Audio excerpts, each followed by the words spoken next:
Olá, minha gente, tudo bem? Estamos aqui num novo encontro. Prazer imenso estar aqui com você. Obrigada pela tua participação.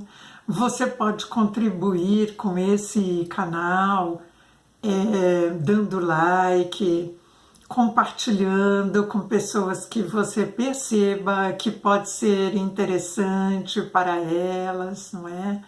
Pode agendar atendimento, você pode enviar e-mail, né, também para alguma questão um pouco mais particular. Eu estou disponível para trabalhos em grupo, com idosos, com adolescentes, em escolas, trabalhos reflexivos, círculos, né, rodas de conversa, workshops. Então, tem várias maneiras que de repente a gente pode ampliar as coisas que a gente faz, não é? Então, é isso que eu gostaria de poder estar te falando e você fazer as suas observações. Hoje o nosso tema é dentro da ideia de crença limitante, né? Porque veja bem, quantas pessoas pensam isto, né? De que nasceu pobre e vai morrer pobre. Será que tu ouvia isso na sua infância, dos seus pais, na sua família, no lugar onde você morava, nas pessoas? Como é que é isso? Hoje eu trago aqui, né, como sugestão, nós olharmos para essa questão que faz referência à pobreza. Não é só pobreza financeira. O nasci pobre e morro pobre é alguma coisa que envolve também o financeiro, mas tem a ver com uma ideia pequena da minha atribuição nesse mundo, do meu papel, das coisas que eu posso realizar. Parece que fica com uma visão bem limitada, né? Então, outros podem mais do que eu não estou podendo nada. E como é que fica a pessoa que tem isso enraizado dentro de si? E como é que pode ela poder ter relações pessoais produtivas, ter um trabalho interessante, produzir, né, formas de trabalho dentro de um âmbito que ela se sinta bem, satisfeita, né, que ela esteja feliz com o que ela está fazendo? Como? Porque se ela acredita que de fato, né, ela é pobre e vai morrer pobre, né? Ela fechou as expectativas de vida para ela, de vida promissora e transformadora. Então, gostaria que você olhasse para isso. Se a gente, né, ouve essa questão, né, de nascer de um jeito e morrer do mesmo jeito, parece que isso fica atrelado à ideia de destino, né? Então, se eu nasço de um jeito e desse jeito eu perpetuo desse mesmo jeito, então eu estou fadada a esse tipo de coisa. Então, a ideia de destino, ela está implícita a essa questão do nascer de um jeito e seguir desse mesmo jeito, né? Parece uma ideia aí de imutabilidade. Você sente dessa maneira? Você percebe assim? Quando eu pergunto isso para você, se você sente dessa maneira, percebe deste jeito, não é se você pensa, porque a nossa mente ela nos engana. Às vezes a gente pode achar, ou até dar risada, né, de que alguma coisa, imagina, como alguém pode pensar desse jeito? E na verdade, o que acontece é que a própria pessoa está reproduzindo esse comportamento de uma maneira cega, né? Sem se dar conta que isso está acontecendo. Então, quando eu digo observe, veja o que você percebe, é a hora de serenar a mente. É a hora de deixar a mente lá quietinha e poder fazer alguns retrospectos de coisas no seu cotidiano e ver assim, nossa, será? Eu acho que eu estou agindo dessa mesma maneira, né? Então você vai pegando a consciência, né? Vai se deparando com a consciência do que está acontecendo de verdade. Precisa ter coragem para isso, não é, minha gente? Coragem de olhar para o que está acontecendo sem se iludir com que a mente concreta nossa fala. Porque a nossa mente sempre vai dizer que nós estamos certos, né? Que nós somos, vai sempre arrumar subterfúgio, vai elencar, não, mas eu fiz isso por causa daquilo outro, vai criar uma situação onde a realidade verdadeira ela é camuflada. A nossa mente faz isso para nos proteger, não é? Mas a gente precisa percebendo isso, né? Às vezes a pessoa está doente, não estou doente. Está precisando de ajuda, não estou precisando de ninguém.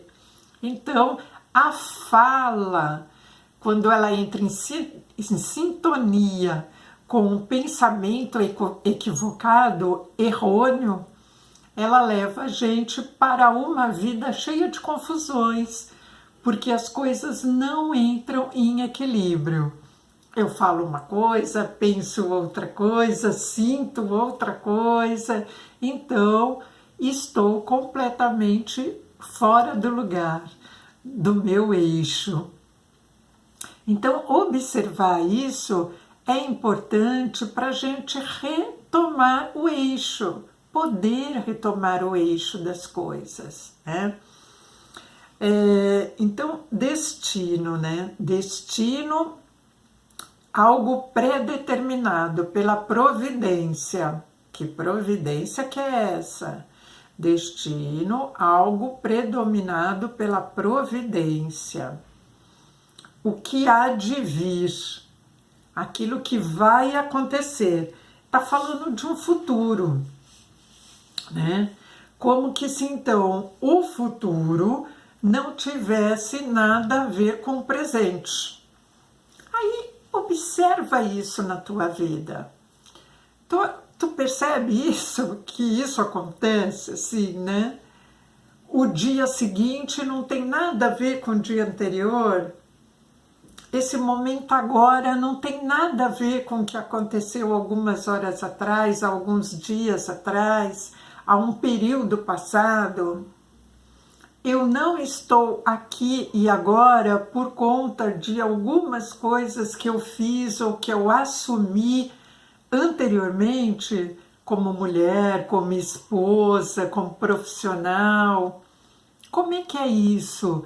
Desvincular alguma coisa que vai acontecer de algo que eu estou fazendo agora, no momento presente.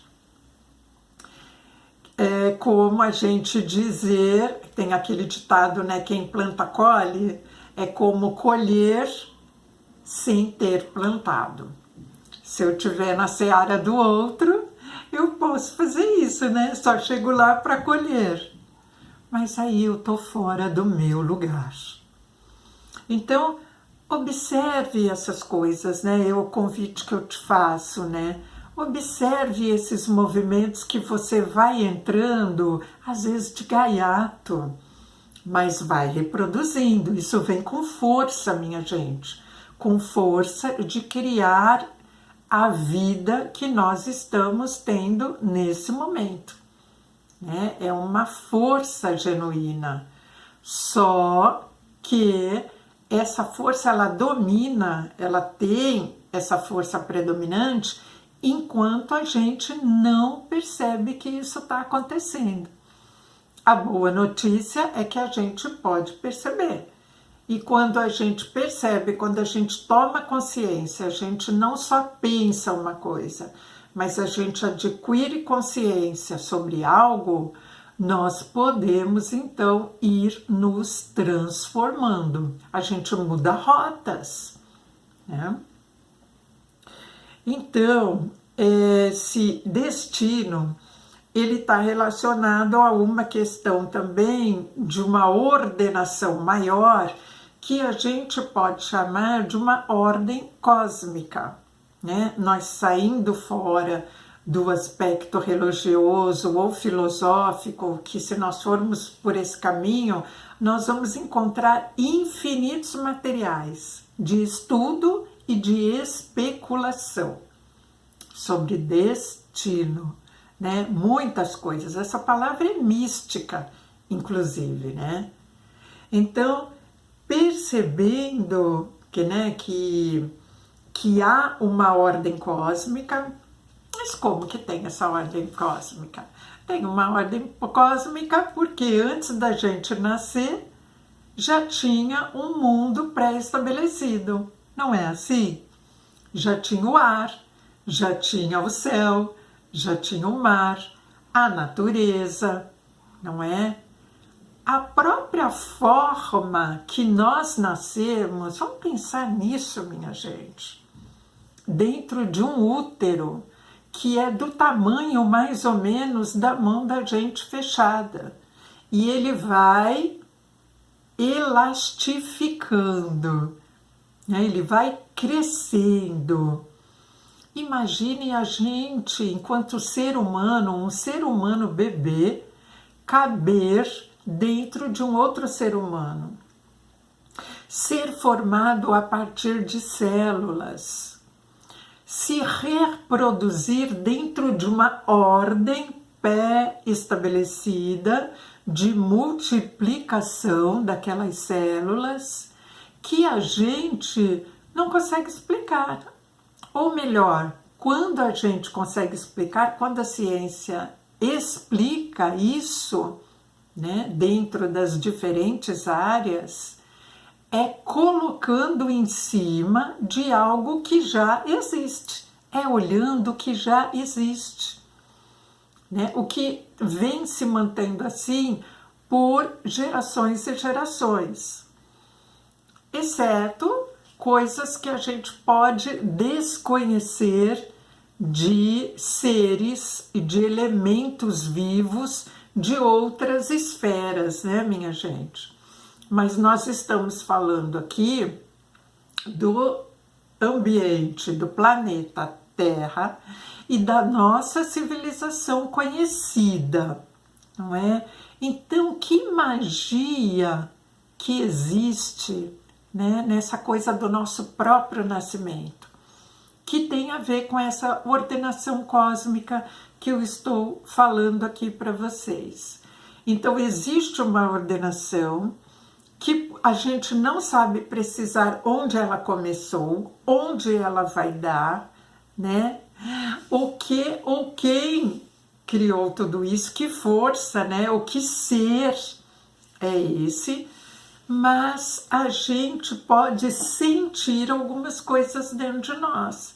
A gente pode, quando a gente lê, quando a gente se apropria de estudos, de coisas que já foram percebidas, né, antes de nós, por sábios, por pessoas que se debruçavam nisso, né, consideradas pessoas que tinham a sabedoria, uma sabedoria que permanece válida até hoje. Então, a gente tem condições de ir percebendo, né, os significados de determinadas coisas em nós, sem buscar exatamente quem está certo e quem está errado. Mas a gente vai sentindo respostas, né, significados que complementam, que entram em sintonia com aquilo que a gente acredita, né? Com a espiritualidade que temos em nós, né? Então, essa consciência cósmica e essa inteligência cósmica, ela existia antes de nós e parece que ela faz um paralelo com a nossa inteligência, né? Nós, seres humanos, temos condições de olhar determinadas coisas e perceber, né, sem nos envolver com aquela coisa. A gente tem condição de observar, é a parte mais, eu diria, delicada e evoluída dos seres humanos. Olhar determinadas situações, determinadas coisas, o seu próprio contexto de vida e o contexto de vida humano, olhar como observador, sem se deixar levar por pré-julgamento ou por um sentimento pronto. Eu sinto raiva, eu sinto amor, eu concordo, eu discordo. Então, sem estabelecer esse tipo de relação de concordância ou discordância. Não é porque quando eu faço isso, eu me atrelo a uma atitude, a um ponto de vista, a um sentimento, a uma emoção. E é como se eu dissesse, não, o certo é isso que eu estou me atrelando. Se você pensa diferente disso, você está em outro caminho, no caminho errado. Então, aqui a gente procura fazer algo diferente disso, né? Os seres humanos mais evoluídos, não é? Que buscam ir percebendo as coisas como elas são, eles vão treinando, se desvincular de qualquer coisa que chegue pela mente concreta ou pela emoção. E aí vai se aperfeiçoando como observador. Então, essa força cósmica, nessa ideia de nós sermos observadores dela, ela está em tudo aquilo que existe. Tudo aquilo que existe naturalmente, tudo aquilo que nós criamos, pela nossa mente, pelas nossas mãos, pelo nosso sentimento, ela está ali. E nós temos uma pequena força derivada dessa grande, que a gente encontra quando a gente busca olhar para ela. Quando não, a gente se perde nesse contexto todo, não é? E a pobreza, ela está vinculada a essa atitude de estar perdido, completamente perdido. Então, vai entrando por esses caminhos obscuros que a mente acaba levando, né? Não sou nada, não sou ninguém, sou menos, nasci desse jeito e vou morrer desse outro jeito.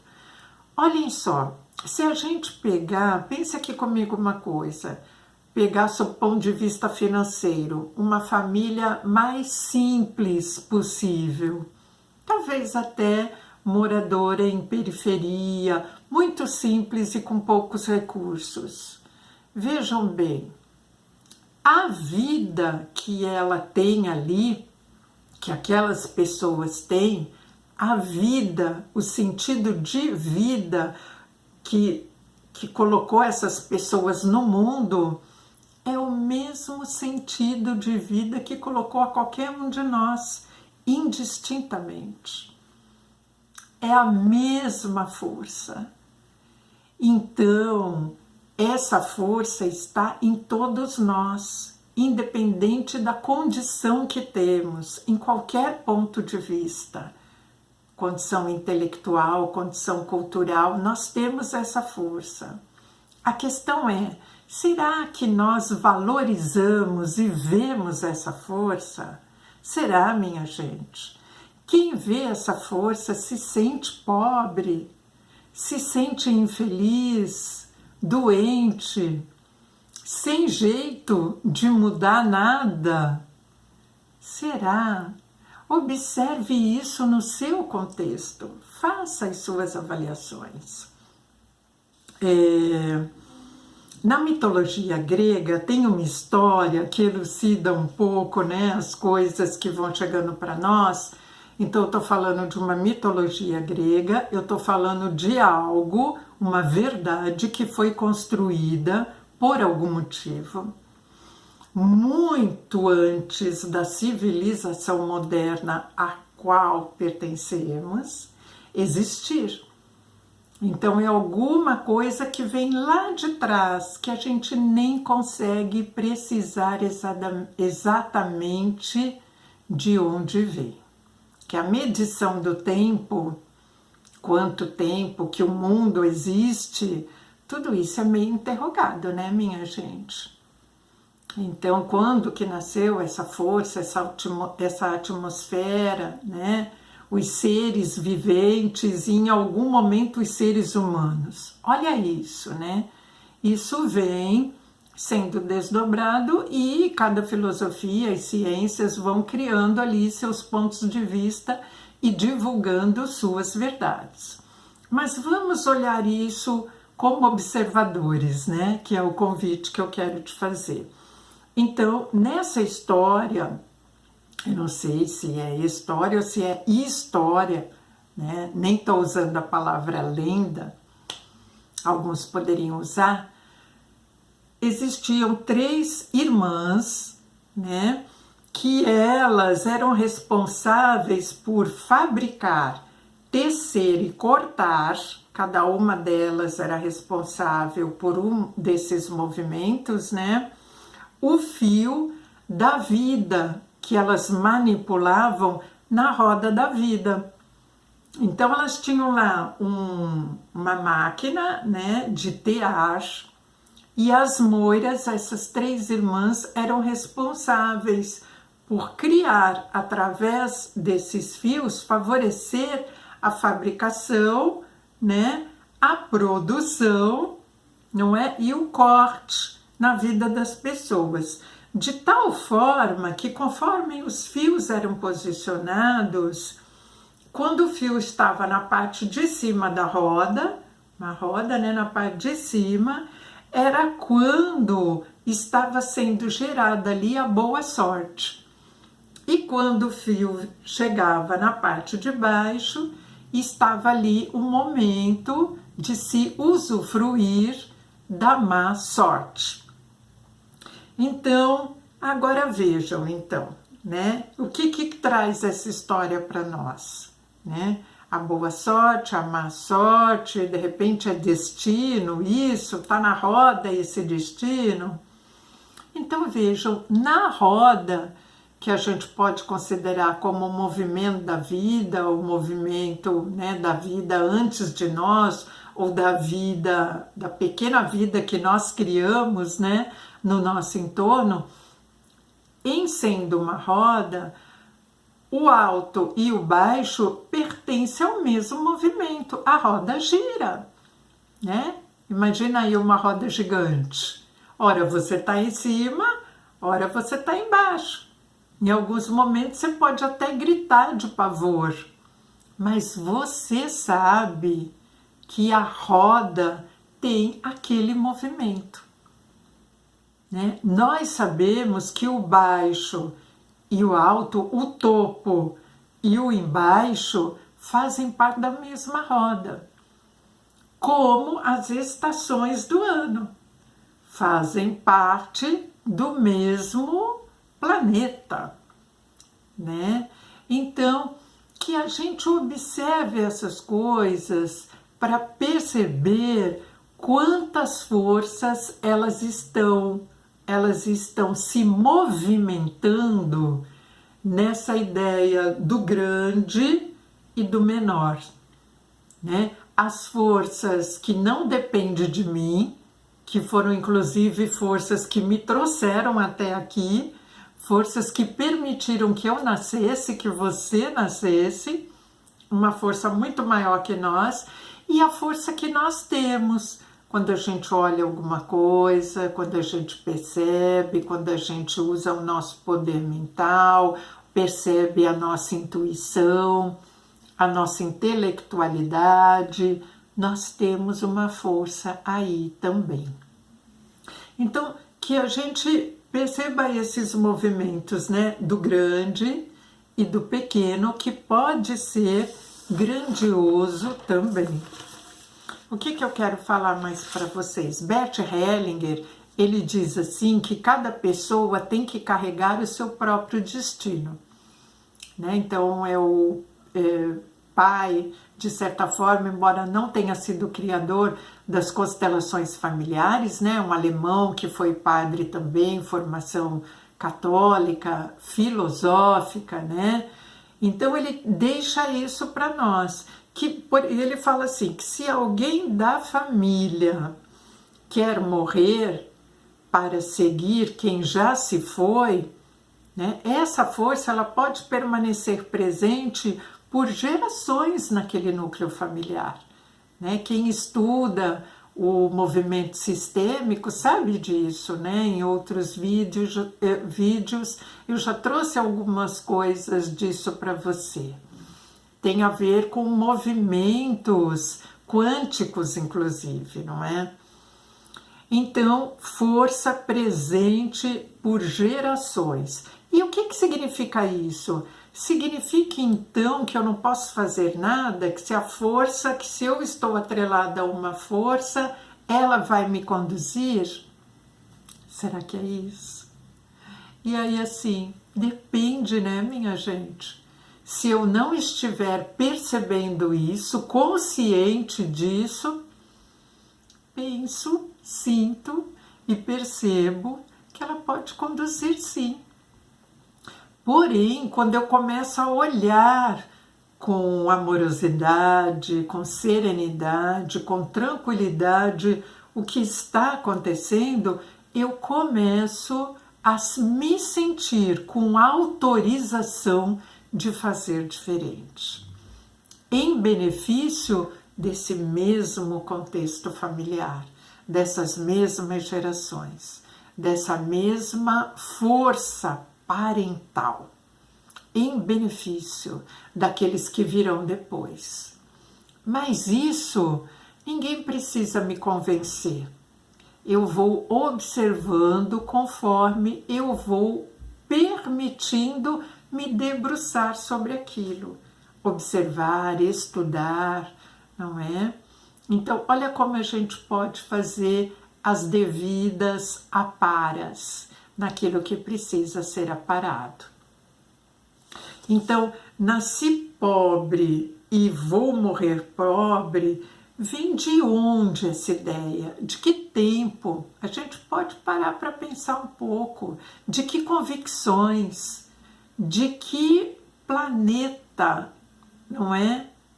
De que verdades vem isso? Né? E essa frase, se ela se transformar numa afirmação, né, ela está atrelada a quais forças? Né? Na força da inércia, na força da fraqueza. Né? Então, observemos isso. Eu sou algo imutável de verdade? Eu sou. Então, para que eu teria mentalidade? Para que eu teria poder de reflexão? Para que existiria o aprender, o ensinar? Para que existiria tudo isso se eu estou fadado a ficar no mesmo lugar? Não é? Então, observemos isso. Se eu estou procurando coisas novas o tempo inteiro, se eu me sinto reciclando, como que eu posso estar parada? Não é? Será que o que eu penso hoje e o que eu faço hoje, eu pensava 10 anos atrás, há 20 anos atrás? Eu pensava na infância? Então, se houve mudanças e acontecem mudanças, então esse poder transformador, ele existe também. Não é legal a gente observar isso, minha gente?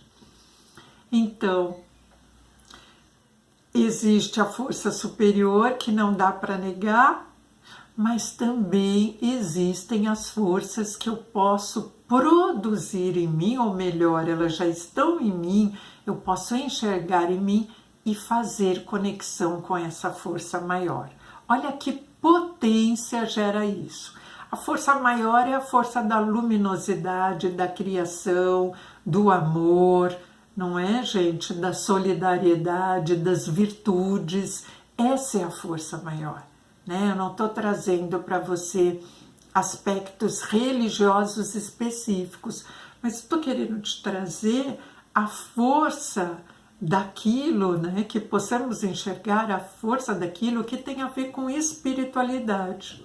A espiritualidade presente naquele embrião que se reproduz daquele jeito, e isso já estava posto antes de eu nascer, né? E isso é motivo de indagação até hoje, de onde vem isso, não é? Então que nós possamos ter a humildade em perceber que existem forças, né? E que nós podemos fazer as nossas opções de nos conectar com essa força grandiosa ou com a pequena força que não impulsiona para lugar nenhum.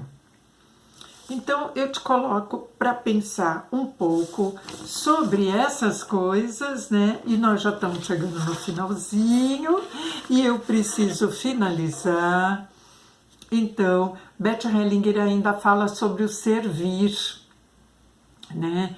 Então ele traz para nós que nos movimentos da vida, né, do próprio universo, eles são movimentos de servir. Se eles são positivos ou negativos, isso depende do julgamento que a gente faz. É o nosso olhar pequeno, é a nossa pequenez agindo, né? Dentro de uma grandiosidade, todos servirmos.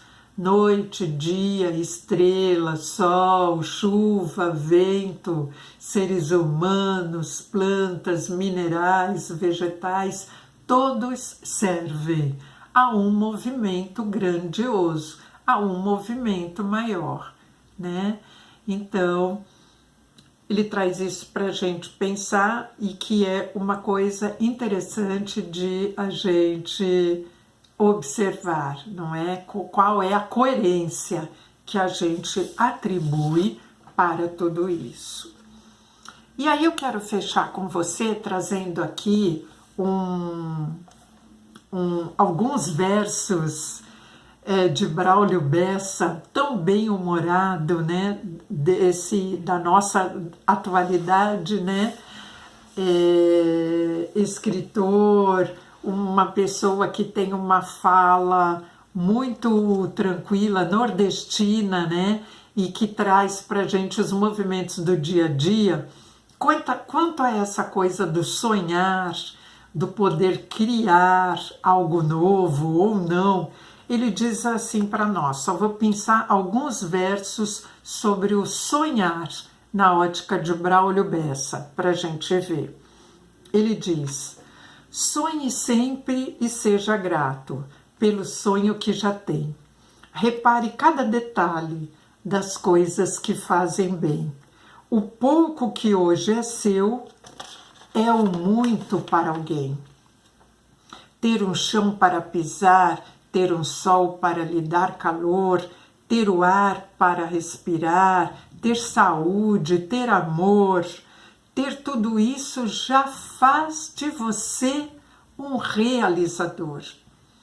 Seja sempre inquieto e, por vez por outra, paciente. Parece contraditório, soa meio diferente, às vezes pisar no freio também é andar para frente. A vida não é tão simples. Viver não é só sorrir. A lagarta que ele rasteja, rasteja para evoluir. Se transforma em borboleta e depois voa por aí. Então eu deixo você com essas percepções sobre a maravilha do rastejar e do voar, que nós podemos viver os dois movimentos de forma grandiosa e bela, tal qual a borboleta. Minha gente, grande beijo. Prazer pela sua companhia. Até um próximo encontro, na próxima semana. Tchau, tchau.